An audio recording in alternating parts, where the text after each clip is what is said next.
Good afternoon. How's everybody doing?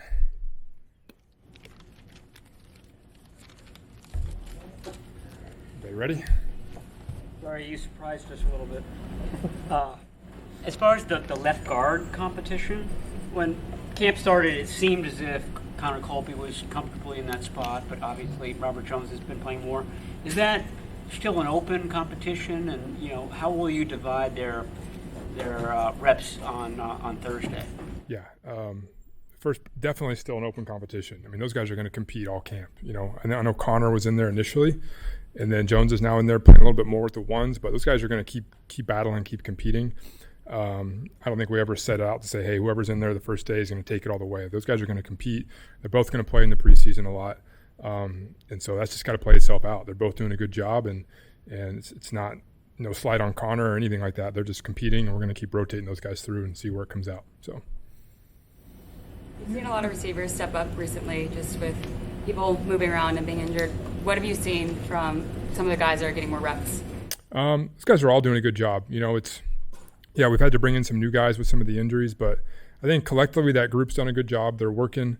We've challenged those guys to step up and try to make more plays given the people that are out, and just challenging those guys every day to, hey, look around. There's some guys missing. People got to step up and make plays. People got to step up and own the playbook. The continued challenge every day for those guys is we get to unscripted periods. How well do they know the offense? How fast can they play without having a script and knowing what's coming? So, but I like where that group's at. They're working. It's going to be a fun battle in preseason to see kind of where that thing shakes out. So. Guys like Pauling and Grimes. Those guys are doing a good job. Those guys, both undrafted guys who, we're really pleased with where they're at. They're both totally different guys in terms of their size and bodies, but they're tough, they're physical, they compete. They got a long way to go too, just like, most of our rookies. And so, but I'm happy with where they're at, and I like how they compete every day. So. How is this camp differentiated from McCaffrey than any others besides him being out today? I wouldn't say much. I mean, Christian always kind of has his rep count, in any camp. And, you guys are aware of the adjustments we've made to our schedule to kind of keep them from having too many off days. But, in terms of his rep load, we're right on track where we want to be. And just, he's a veteran player, so you got to monitor him and get him ready for the first week. So. Any concern with him not being out there today, or is it just kind of managing? No, just managing. A little sore, but he's doing fine, so just kind of managing him as we go. That running back situation, I mean, your top four guys are all dealing with something, including today. What has that been like, just kind of trying to cycle through and figure out what? Yeah, I mean, it's twofold. It sucks because you want those young guys out there who we drafted and who we want to see compete and want to see get better. And those guys will get back out there. They're not far away. But it's given guys opportunities to get better too. And you can talk about guys like Patrick Taylor, Sincere McCormick, and Khalil, who we brought in. Gives us a chance to get Deebo in there a little bit and get some touches. So, and anytime guys are out, it lets guys step up and gives them opportunities. But, we're looking forward to having those guys back too, and we want to get them out there and keep getting them better. So that's why they're here. Have you gotten the sense that Deebo at 30, kind of what he could do, kind of like touch count he could have, have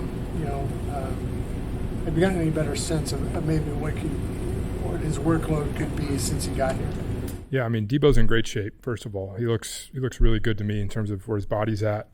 He can run all day, so no issues there. And Deebo still looks like Deebo to me. I mean, when he has the ball in his hand, there's nobody more explosive, more dynamic on the field. In terms of managing his load, Deebo's got to be able to affect the game in a lot of ways. And that's our plan with him, and he's going to keep, being out a year. There's things he's still catching up on in the offense a little bit, but we're going to keep getting him the reps he needs and getting him ready to play a multitude of spots and, being a versatile player. So I just feel really good about where he's at physically, and he's out there every day working and getting better. So it's all we can ask for. When you guys have a joint practice like this coming up tomorrow, what type of guy are you looking to see? A rookie, a second-year guy? Who will you have your eye on? And I'm not going to single out anybody, and say I'm this guy. I think there's a lot of young players on our team, a lot of offensive young players who we need to see where they're at. It's always good to go against a different opponent. you don't really know the style of play they're going to have. It's an adjustment, and you're going to see different defenses and different techniques. And you just want to see guys go out there and play confident, play fast, and do their assignment. So it's a good test to kind of see where we're at. All positions have guys we're evaluating closely, and it's going to be a fun day. I'm looking forward to it. I love these days. I love going against somebody else, and it should be fun.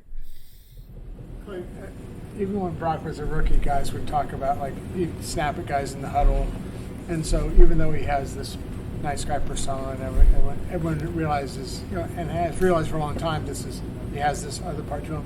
The other day he snapped at Watkins for doing something wrong. I don't know, do you, given his kind of, I guess, stereotypical reputation, do you ever find this humorous when you see him? Or is it just like, no, that's cool, that's what we need from our leader? No, I don't find it humorous. I appreciate who Brock is as a leader and as a guy. He's not a rah-rah guy in terms of, he's out bringing a lot of vocal energy every day, but he quietly goes about his business and he tries to hold people accountable. And yeah, Brock, he'll snap, he'll get on people, he'll get on himself probably more than anyone. If you guys hear some things being said out there, it's probably him talking to himself a lot of the time too, which you love that, a guy who's holding himself accountable. But no, I mean, that's who he is. That's who he's always been. You mentioned it. From the day he got here, he kind of had that personality and that edge to him, and we love it. And it's what makes him a great competitor. So not taking that away from him, and I love that he's himself every day. So. When you think of and consider the conversations about the workload when it comes to Christian McCaffrey, and then you have the younger guys like you just mentioned that are missing some time, how much harder for a guy like Kalon Black does it make them to catch up to the system, catch up to the style of play? It's their first year. They're not out there because of for the joint practice. I guess what I'm saying is, how hard is it for them to kind of catch up with this time missed as it is short season? I mean, it's a setback. An injury is a setback no matter who it is, and especially when you're a rookie and you're still learning the ropes and you're still going through everything the first time, you want to be out there and you want to be getting those reps. So yeah, it's a setback, but Kalon specifically, he's the right kind of guy. He's made of the right stuff. He prepares the right way. He's taking care of his body. He's out there at the walkthroughs. He's in the meetings. He's locked in. So he's doing everything he can do to keep himself ready to go when he's healthy, and he will be, and we've got full confidence he'll be ready. So I'm not going to lie and say it's not a problem. It's always a setback, but the good ones and pros will overcome that, and they'll get themselves ready to go. So that's what we're looking for. With dribbling, I know you like to work those guys at all the positions, and maybe it's too early, but has it kind of revealed itself yet where you'd like to use him early on, or is that still kind of a big definitely still something that we're trying to see out there. We've only had him back out there for a couple days, and so we're moving him around. We're putting him outside, putting him inside, doing different things with him, giving him touches in different ways. So it's a lot of evaluation still to go. The preseason's going to tell us a lot too about where he's at. So the thing is, challenge him every day, put him in new spots, and see how he handles it. A little advanced in terms of just his ability to handle everything that you're asking of him right now? I think so. I think that's one of the reasons why we really loved him coming out is he's a very intelligent guy, football smart. It just absorbs football naturally, and so that's why we love him. That's one of the reasons why we love him. And so again, we're going to challenge him every day and see what he can handle, and hopefully that reveals itself down the line about kind of exactly where we want to put him. You mentioned Deebo has to learn, what he missed last year.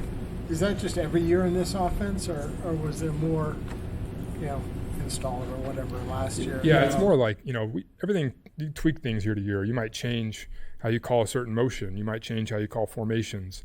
You might change how you call protections, or there's always little things that are changing and evolving. And when you're gone, when you miss a year, that stuff you got to relearn. So that's all I'm saying. It's just little things that his foundational understanding is really good, but there's little things that just you're relearning and that are maybe a little bit new this year. So. Chris Furster said a couple weeks ago he thought you were the most prepared of the guys that have been in your role, and I think what he was saying was that you've come at a time when Kyle is delegating a little bit more, so you're getting more opportunities than maybe the guy in your role would have 5 years ago. Do you feel that? Do you feel like you're getting more prepared as you get this, version of Kyle now that's in his 10th year here? I try to prepare the same way all the time, to be honest with you. I think, what Kyle's gone through has presented some new challenges and some new areas where I've had to step up and be ready in certain areas. But to be honest with you, my mindset has never changed in terms of how I prepare, what I'm putting, my brain through every day to be ready to call plays. to install the offense, to communicate with players. I truly think of that's my job every day. And whether Kyle does it on the field or he doesn't, I put myself through those stresses too, just so I'm ready for it. So, I'm grateful for all the opportunities that Kyle's given me, and then and just being ready in these moments when he hasn't been around as much. But my mindset's really focused on the same thing every day. So. On Hard Knocks, they showed the Seahawks Super Bowl rings, which are fairly obnoxious. Have you seen your brother? I've seen a picture of it, and it's really big. But yeah, good for them. It's a cool ring, and hopefully we can get one of those here pretty soon. Thanks, Coach. All right, appreciate it, guys.